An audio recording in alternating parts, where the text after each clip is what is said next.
अपने एवोल्यूशन को रोकने के बाद पिकाचू काफी वीक हो गया था। ओल्ड मैन कहते हैं कि अगर हमें पिकाचू को हील करना है तो हमारे पास दो ही रास्ते हैं। सबसे पहला है कोई हॉट स्प्रिंग और सेकंड है कुछ हर्ब्स को ढूंढना काफी मुश्किल होने वाला है, पर जो मुझे स्लीवो का मैप मिला है वहाँ पर हॉट स्प्रिंग्स को मेंशन किया गया है।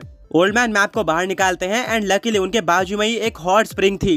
ऐश और उसके फ्रेंड्स सभी लोग उस दिशा में आगे बढ़ते हैं एंड फाइनली उनको हॉट स्प्रिंग देखने को मिल जाती है। यहाँ पर ऐश, ब्रॉक, मिस्टी, साइना, ओल्ड मैन और उन सब के सारे पोकेमॉन्स काफी टाइम तक रेस्ट करते हैं। सभी फुल हेल्थ पर आ जाते हैं। ओल्ड मैन कहते हैं काफी आराम हो गया, अब टाइम आ चुका है हेक्टर के बेस को ढूंढने का। ओल्ड मैन हेक्टर के द्वारा दिए गए मैप को बाहर निकालते हैं एंड उनको पता चलता है कि हेक्टर का बेस ज्यादा दूर नहीं है, हम चलकर ही वहाँ तक पहुँच सकते हैं। ये ऐश के लिए काफी अच्छी न्यूज थी। हो सकता है कि वो कुछ ही टाइम में अपने लेजेंडरी और मिथिकल पोकेमॉन से मिल जाए। सभी लोग चलना स्टार्ट कर देते हैं। रास्ते में उनको काफी सारे स्ट्रॉन्ग पोकेमॉन्स देखने को मिलते हैं, इवन कुछ मिथिकल पोकेमॉन्स भी जिनको ऐश कैच करना चाहता था, पर अब उनके पास ज्यादा टाइम नहीं था। ऐश फैसला करता है कि वो अपने मिथिकल और लेजेंडरी पोकेमॉन्स को वापस लेने के बाद ही स्लीवो रीजन को एक्सप्लोर करेगा। ऐश और उसके फ्रेंड्स आगे बढ़ते हैं एंड ओल्ड मैन कहते हैं कि हम फाइनली उस जगह पर पहुंच चुके हैं जहां पर हेक्टर का बेस होना चाहिए। यही वो जगह है जहां पर मैप में एक्स बनाया हुआ है। साइना कहती है बट ये कैसे पॉसिबल है, यहाँ तो सिर्फ और सिर्फ पेड़ ही है और कोई भी अंडरग्राउंड टनल देखने को नहीं मिल रही है। अगर यहाँ पर हेक्टर ने अपना अंडरग्राउंड बेस बनाया भी होता तो यहाँ की जगह पूरी तरह से साफ होती। ओल्ड मैन रिप्लाई करते हैं कि ये चीजें इस तरह से वर्क नहीं करती है, हो सकता है कि हेक्टर ने कहीं और से ओपनिंग बनाई हो एंड यहीं पर उसने अपना बेस बना लिया हो। वेल अब टाइम आ चुका है मेरे पॉकी रेडार को टेस्ट करने का। ओल्ड मैन अपने पॉकी रेडार को बाहर निकालते हैं जो कि 90 मीटर अंदर तक के बंकर्स को भी आइडेंटिफाई कर सकता है। ओल्ड मैन पॉकी रेडार को ऑन करते हैं एंड वो आसपास की जगह स्कैन करना स्टार्ट कर देता है। ओल्ड मैन कहते हैं कि अगर यहाँ पर कोई आसपास अंडरग्राउंड बंकर या फिर बेस हुआ तो ये रेडार आवाज करना स्टार्ट कर देगा एंड हमें उस बंकर की एग्जैक्ट लोकेशन पता चलेगी। पॉकी रेडार काफी टाइम तक स्कैन करते रहता है एंड लास्ट में उसमें एक मैसेज आता है कि आसपास कोई भी अंडरग्राउंड टनल नहीं है, जिसके चलते ऐश और उसके फ्रेंड्स काफी डिसअपॉइंटेड हो जाते हैं। ब्रॉक कहता है 1 मिनट मुझे मैप दिखाना। ब्रॉक उस मैप को देखता है और कहता है कि हाँ, इस मैप के अकॉर्डिंग तो यहीं पर टनल होने चाहिए, बट ये एक्स काफी बड़ा है और हो सकता है कि यहाँ के आसपास भी कोई टनल हो। हमें स्कैन करते रहना चाहिए। ऐश और उसके फ्रेंड्स काफी सारी जगह पर पॉकी रेडार का यूज करके स्कैन करते हैं, पर कहीं पर भी उनको किसी अंडरग्राउंड बेस के होने का निशान नहीं मिलता है। सभी ढूंढकर काफी थक चुके थे, बट ऐश ने अभी भी हार नहीं मानी थी। वो पॉकी रेडार का यूज करके आसपास की और भी जगह को स्कैन करता है। तभी उसको एक खाली जगह देखने को मिलती है जहाँ पर ट्रीज नहीं थे। स्लीवो रीजन के अंदर ये काफी अजीब था। ऐश पॉकी रेडार को ऑन करता है और काफी टाइम तक स्कैन करने के बाद फाइनली वो मोमेंट आ जाता है जिसका ऐश और उसके फ्रेंड्स को वेट था। पॉकी रेडार बजना स्टार्ट कर देता है।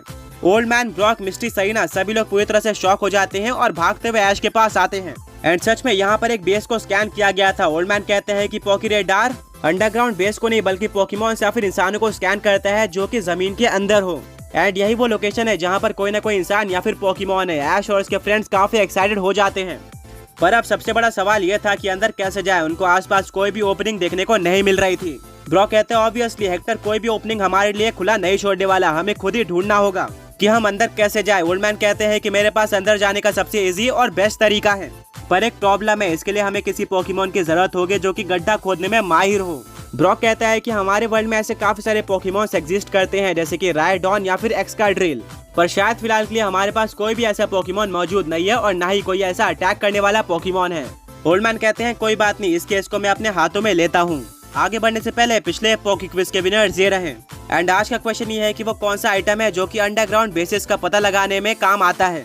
ओल्ड मैन आगे कंटिन्यू करते हैं, हमें पहले से ही पता था कि हेक्टर किसी बेस के अंदर है, इसलिए मैं तैयारी करके आया था। मेरे पास इसके लिए एक परफेक्ट पोकेमॉन है। ओल्ड मैन अपने पोकेबॉल को फेंकते हैं एंड उनमें से बाहर आता है ड्रिलोडॉन, एक स्टील और ग्राउंड टाइप पोकेमॉन जिसके पास एक काफी बड़ा हॉर्न है और ये एंशिएंट एलिफेंट के ऊपर बेस्ड है।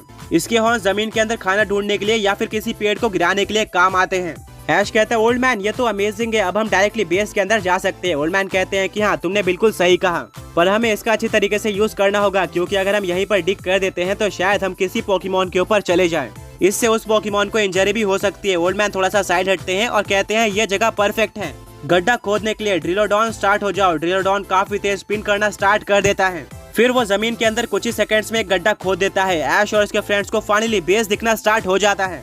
ऐश अपने लेजेंडरी और मिथिकल पोकेमॉन से मिलने के लिए बहुत ज्यादा एक्साइटेड था। वो डायरेक्टली बेस के अंदर कूद जाता है। ओल्ड मैन और ऐश के फ्रेंड्स ऐश को रोकने की कोशिश करते हैं, बट ऐश किसी की भी बात नहीं सुनता। अल्टीमेटली ओल्ड मैन और ऐश के फ्रेंड्स को भी उस बेस के अंदर जाना पड़ता है। सभी लोग बेस के अंदर पहुंच जाते हैं। पिछले बेस में काफी सारे स्ट्रॉन्ग और बड़े पोकेमॉन्स रखे गए थे, बट ये वाला बेस पूरी तरह से खाली था।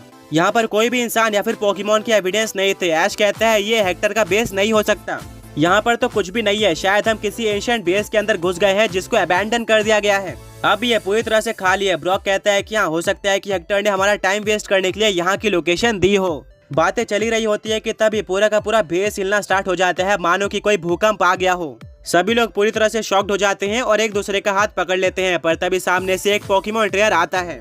हाँ, ये कोई और नहीं बल्कि वही था जिसने ऐश के पोकेमॉन चोरी किए थे एंड ये फॉर्मर वर्ल्ड चैंपियन भी रह चुका है। हेक्टर ऐश और इसके फ्रेंड्स के सामने आ जाता है और कहता है फाइनली तुम लोग आ ही गए। मैंने तुम्हारा काफी टाइम तक वेट किया और मुझे लगा कि तुम यहाँ तक नहीं पहुँच पाओगे, बट तुमने मुझे गलत साबित कर दिया और मुझे पता है कि तुम यहाँ पर हुपा और आरसीएस को लेने आए हो। ऐश रिप्लाई करता है हाँ, और हम उन दोनों पोकेमॉन्स को लेकर ही जाएंगे। उन पोकेमॉन्स के ऊपर सिर्फ और सिर्फ मेरा हक है। हेक्टर हंसने लगता है और कहता है भूल जाओ, ये दोनों ही पोकेमॉन्स काफी स्ट्रॉन्ग है एंड ये सिर्फ और सिर्फ मेरे हैं। ऐश आगे बढ़ता है पर उसको करंट लग जाता है जिसके चलते वो आगे नहीं बढ़ पाता है। हेक्टर कहता है तुम इतने इजीली अपने पोकेमॉन्स को नहीं ले जा पाओगे, मेरी एक शर्त है, अगर तुम उस शर्त को मान लेते हो और पूरा कर देते हो तो मैं तुम्हें हुपा, आर्सियस एंड तुम्हारे बाकी सारे लेजेंडरी पोकेमॉन्स की चाबी भी दे दूंगा। ऐश कहता है क्या, कैसी शर्त? हेक्टर कहता है कि जैसा कि तुम्हें पता होगा मैं यहाँ का सबसे स्ट्रॉन्ग पोकेमॉन ट्रेनर था। ओल्ड मैन के अलावा कोई भी मुझे डिफीट नहीं कर सकता था, पर अब उन्हीं की फैमिली से आने वाले तुमने मुझे डिफीट कर दिया है, जो कि सच बताओ तो मेरे लिए काफी शर्मनाक था और मैं इस डिफीट को बिल्कुल भी एक्सेप्ट नहीं कर सकता। मिस्टी कहती है क्या ओल्ड मैन के फैमिली से बिलोंग करने वाले, इससे पहले कि वो लोग और डिस्कशन कर पाते। हेक्टर कहता है इतना नहीं, तुमने पोकेमॉन वर्ल्ड चैंपियनशिप के फाइनल में चीटिंग भी करी थी, जहां पर तुमने ओल्ड मैन के पोकेमॉन्स को यूज किया, जैसे कि एक्लिप्सर एक्स। यही वो पोकेमॉन था जिसने मेरे आधे पोकेमॉन टीम यानी कि 3 पोकेमॉन्स को डिफीट किया।